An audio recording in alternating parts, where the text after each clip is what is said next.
Hi, this is Marek from Tryb Solo. Today I'd like to show you a game called Knarr. I received this game for review from Pandasaurus Games, and this is a game about Vikings, but not Vikings who pillage and fight with other nations, but rather Vikings who discover different locations and trade. This is a set collection game where you will gather Viking cards and destination cards and score victory points. It's a game for 2 to 4 players. There is no official solo mode in the box of this game, but there is a solo variant made by fans on Board Game Geek website.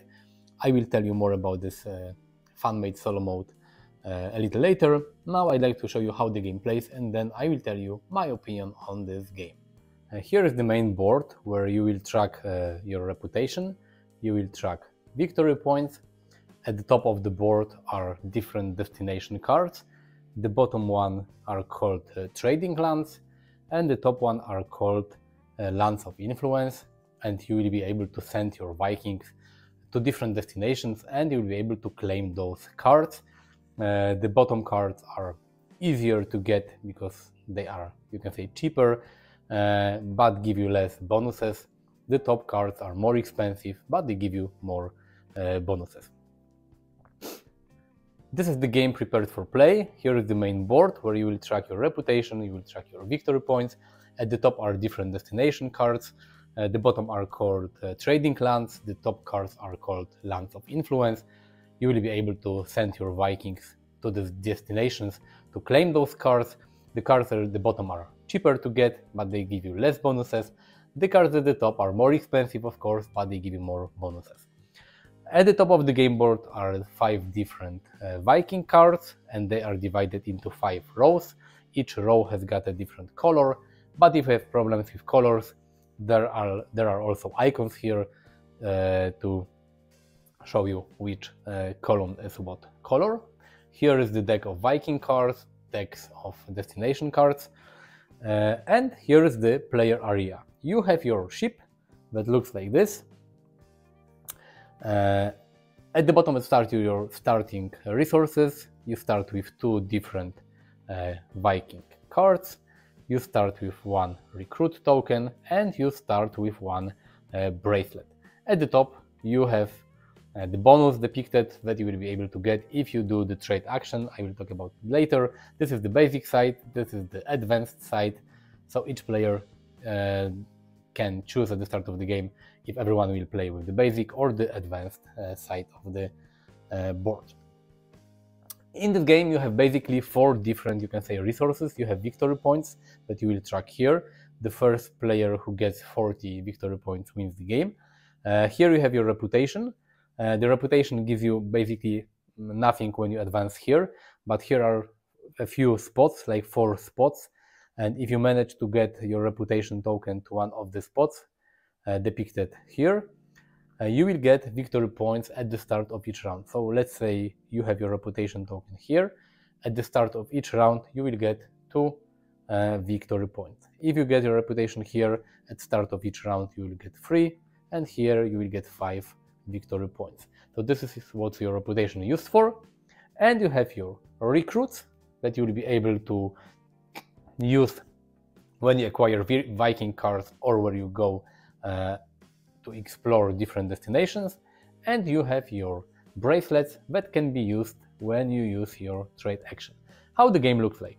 At the start of each round you have 2 choices when it's your turn. You can either recruit a Viking. This is your hand of cards. You will always have 3 cards in your hand. So you can either recruit your Viking or you can go explore and try to claim one of the destination cards. You have your Vikings here. This is your player area, and the Vikings come in 5 different colors. Each color will be placed in different column in your player area. And if you want to recruit, you have to choose one of the cards here. You can add this card to your player area. The thing is that if you add a color that is not already here, you place it in a new column. And if you add a card that is already a color that is already present in your player area, you add it to the column of this color.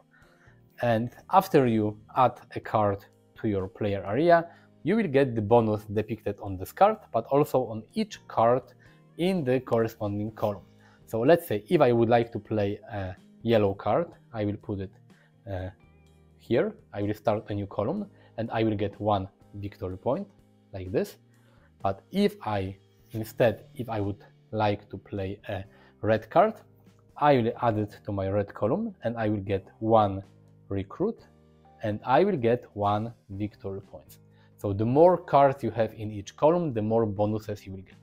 After I have added my card, I have to take one of the cards shown here. If I added a red card, I have to take card from the red column. If I added a yellow card, I have to take card from the red column. The color of the Viking card doesn't matter now, but only the color of the column. If I don't want to take a card from the column that is of the color that I played, I can spend one of the recruit tokens and take any card I want. But let's say that I played a red card, I take the card from red column, this is the one, I add it to my hand and I refresh, add another card into the market here. And that's it. This is the recruit action. You play one card from your hand, add it to your crew, to your player area, and then you take new card from the market that corresponds to the color of the card that you played. What can you do? Another thing that you can do instead of recruiting, you can go explore. Here you have always 6 destination cards, the basic one, the more advanced one. These are cheaper to get, these are more expensive to get. Each destination card has got a cost, and this shows you what type of Vikings you need in your crew to get this card. So in order to get this destination card, I would need 2 red Vikings and 2 green Vikings in my crew, in my player area. Not in my hand, but in my player area. So I cannot afford it. If I manage to get this card, I will get the bonus depicted here, which means in this case 6 victory points. For this card I need 3 red Vikings, 2 blue Vikings, I will get 8 victory points and 1 recruit. But I cannot afford this card as well. The card I can afford is this one. To get this card I need 2 red Vikings. So let's say I would like to take this card. I have to discard the required Vikings from my crew and I can take this card, and I will add this card to my ship at the top. So the 3 lines here will align. Maybe you will not see it, but this is like this. You will add this card. Oops. After you take a card, you will get this bonus depicted here. So I will get 1 bracelet and I will get 1 reputation. And I add this card to my ship. Then I will have to add new destination card here. So this is the second action you can do. You can either recruit a Viking or you can do the exploration to get new destination cards. If I would like to acquire a card, let's say I didn't take this card. These are the Vikings that I had in my crew here.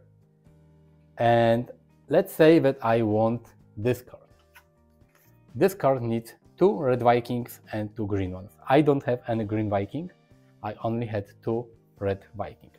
So to get this card I need 2 more green Vikings. I don't have them, but I have the recruit tokens. I have 2 recruit tokens on my ship. And this is the second use of recruit tokens. You can either spend a recruit token when you recruit to take any card you want from the market, or you can spend a recruit token to replace any Viking requirement on the destination card. So if I would like to take this card, I have to discard my 2 red Vikings and I have to discard 2 recruit tokens from my ship, and I can claim this card and I would get 6 points for this card. So this is how it works. During the game, you will have more and more destination cards. Anytime you get a destination card, you add it to your ship like this, for example. Let's say that during the game I got this 3 destination cards. And at any point during your turn, you can discard the bracelets to do the trade action. And to do the trade action, if you discard 1 bracelet, you get the bonuses from the first column of all destination cards that you have attached to your ship, including your ship. So for this bracelet, I will get 1 and 2 victory points. If I decide to discard 2 bracelets, I will get bonuses from the first and from the second column. If I had 3 bracelets, I will get bonuses from 3 columns. And this is another way to score points, because the more destination cards you have, the more bonuses you will get. From these 3 cards, if I spend 3 bracelets, I will get 1, 2, 3, 4 victory points, I will get 2 recruits, and I will get 1 reputation. And this is how the game continues. The first player who's got 40 victory points triggers end of the game, then all players play the same number of rounds, and the game ends. If you want to play this game solo, you need to download a fan-made variant from BGG, because this game is officially from 2 to 4 players. In the fan-made variant from BGG, you play against Automa. Automa also gets a ship. Automa will basically do the same things. It will acquire recruit Vikings to its crew. The difference is that the cards that AI has got in its hands are placed face down, and each round when AI cannot explore, doesn't have enough Vikings, you will roll a d6 and you will play one of the cards. For 1, 2 you play the first card, if you roll 3, 4 you play the second card, if you roll 5, 6 you will play the third card. So let's roll this, it's 1, I'll add this card to AI area, AI will get the bonuses depicted here as well, and I will draw the corresponding card and play it in AI hand. AI only wants to gather lands of influence, so the top destination cards, the cards that give AI most victory points. If at any point AI has got enough Vikings and recruits in its ship to get one of the top destination cards, it will explore instead of recruiting, it will claim this card, it will add this card to its ship, and if at any time AI has got 3 bracelets, it will trigger the trade action and it will get bonuses from all gathered destination cards. And this is how you basically play the solo variant. The whole game has also got a variant where you can play with artifacts. These are like special cards, you have 7 of them. At the start of the game you can randomly take one of these cards, and this is like a special ability that can be used by all players if they meet the condition. Like here, for example, if you do the exploration card, you can discard one of the cards here and draw a new one. Or if you have all Vikings in all colors in your crew, you can do a free exploration action. So these are different artifacts that you can use if you want in this game. They add another layer of let's say complexity, and the artifacts can also be used in the solo mode that I have told you about. So this is basically how you play this game. Now you know how to play Knarr, so let me tell you my pros and cons. I hope I pronounced the name of this game correctly. I really like the artwork in this game, and the production quality is great. The cards are really thick, and the artwork, the illustrations are really cool for such a small game. The rules are very simple. You have basically two actions. You can either recruit a Viking or you can go explore, so it's easy to learn and easy to teach this game. The flow of this game is really good. The game plays in 20-30 minutes.